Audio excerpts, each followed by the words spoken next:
This is Todd Stashwick, and you are watching TrekCulture. Oh, well, hello, my friends. How are you? Are you sick of me yet? Be honest. I wouldn't blame you if you were. I'm sick of me. So, funny story.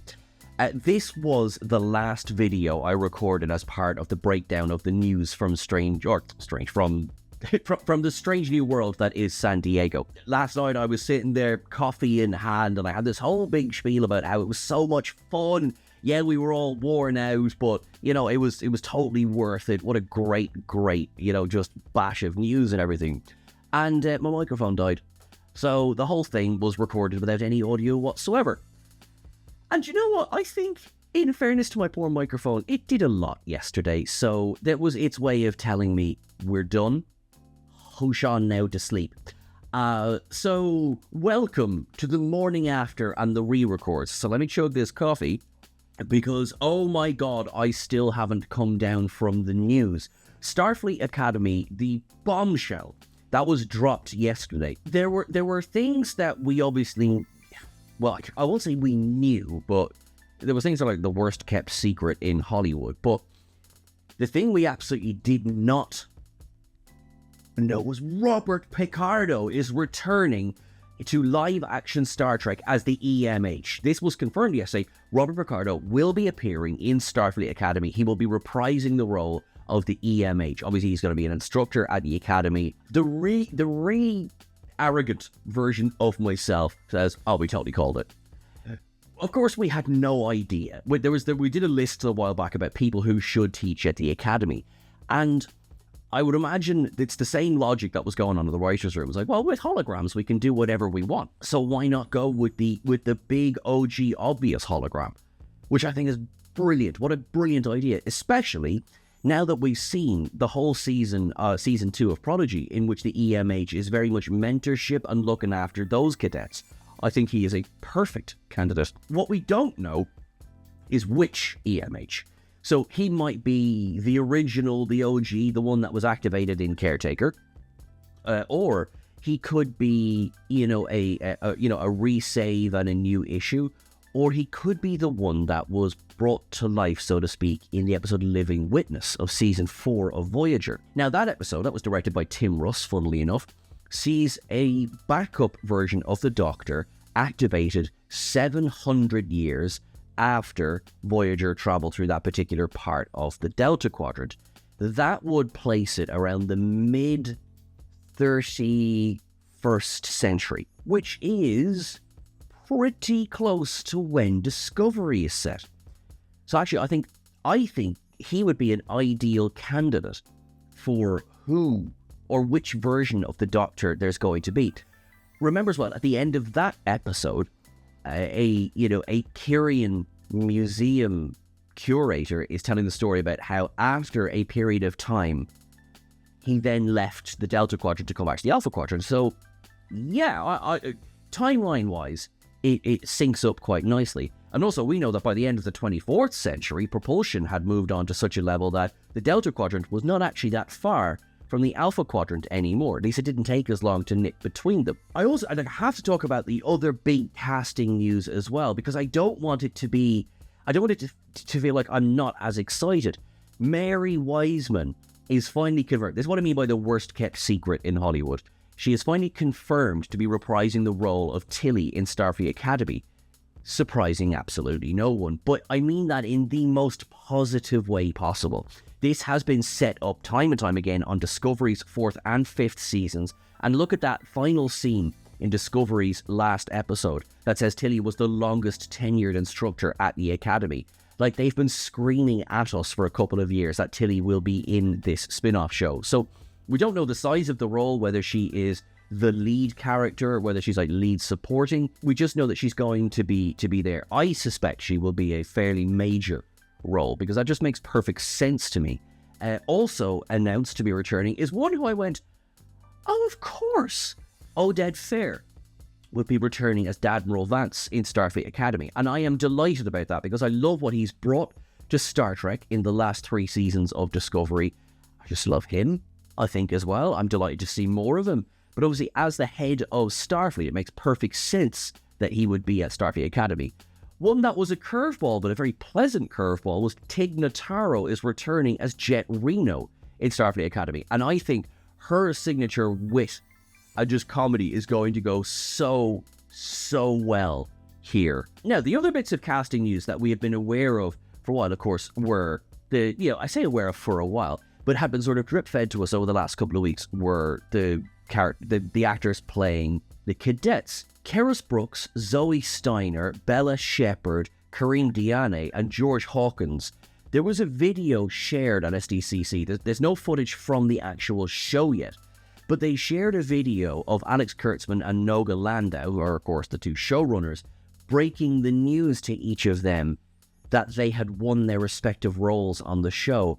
And I have to say, it was an emotional video in the most positive way possible. Just seeing their reactions was like, sometimes, I in my world of worlds and in my fantasy, I look like, how would I feel if I was ever cast in a Star Trek show?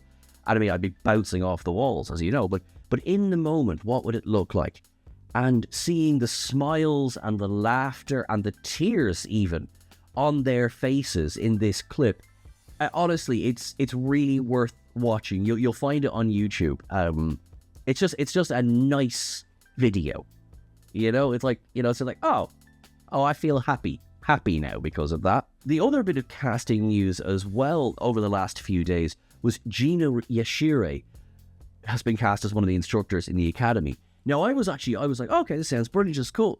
Wait a minute, I know her. I've seen loads of her stand-up. She's absolutely hilarious.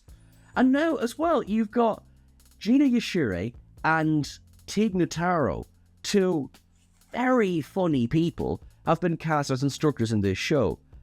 Is this going to be more of a comedy series that we thought? Now, of course, previously to this, we knew that Academy Award-winning actress Holly Hunter has been cast as the Chancellor of Starfleet Academy, which is just, okay, there's obviously a lot of confidence in this show. They're going for heavy hitters.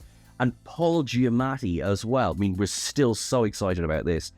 He has been cast in a villainous role. And actually, one thing that was revealed at Comic-Con as well, about how that came to be, was that as part of the press tour for the Holdovers, Paul Giamatti said that he would love to play a Klingon in Star Trek.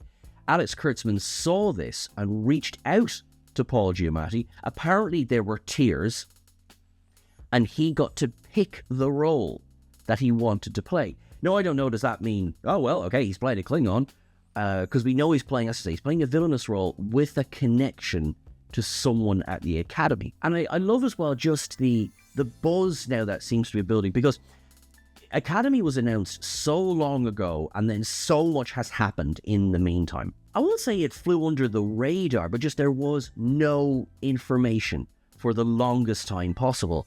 And now, at least in terms of casting, we are getting information. It's starting to feel a lot more real now, I think, than it had been before. And, for example, Tawny Newsome, we know, is in the writer's room. Which actually, for me, in my little headcanon says, I really think it's going to be the Living Witness Doctor, because Tawny Newsome is the biggest Trekkie geek in the world, which is amazing to not only have her writing this show and developing the new live-action comedy series with Justin Simien, and of course still playing Mariner on Lower Decks. Tawny Newsome is a gift to the Star Trek community. I think she'd be the very one who would look at Living Witness and go, that story's not finished. Sorry, that was a bit of a sidebar, but you have a lot of excitement and a lot of energy being put into this show. What I will say as well is that, particularly the things that came out over this weekend about Alex Kurtzman, for example, really, really, really give me hope. He seems like someone who really does care. He really does care about this property and about what he's doing. Tawny Newsome revealed that Alex Kurtzman ensured that members of the production team were still paid during the SAG-AFTRA strike in 2023. And that's a big deal.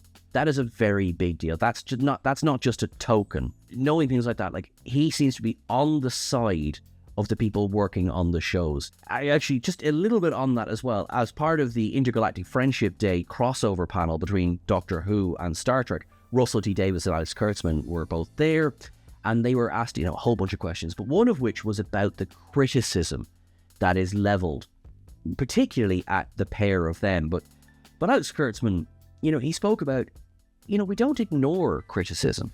We see it, and a lot of it is unkind. But criticism given in good faith is not necessarily a bad thing. And I think, he has received so much crap since taking over as the head of Star Trek that, sometimes you'd have to wonder, why do you keep doing it? I mean, there's been a barrage of, hey, look, in the course of filming this video, he's been fired 5 times. Ha ha ha, come up with an original joke, will you? It gives me a lot of heart to see that he's still got so much energy, he cares so much, and that he seems to have a good team around him. I don't know the man, I wish him well, and I'm really excited with the stuff that's come out of SDCC, about him, about the various shows, and about Starfleet Academy. I'm very much looking forward to seeing more interviews as well with Noga Landau. Gimme. No word yet on an air date. We believe 2025, but shrug. Look after yourselves until I see you again. I think that's it for now. I'll say that. There'll be 5 more videos before this evening. You are awesome. You are wonderful. Live long and prosper. And I'm very excited for Star Trek's future, and I hope you are too. Thanks very much.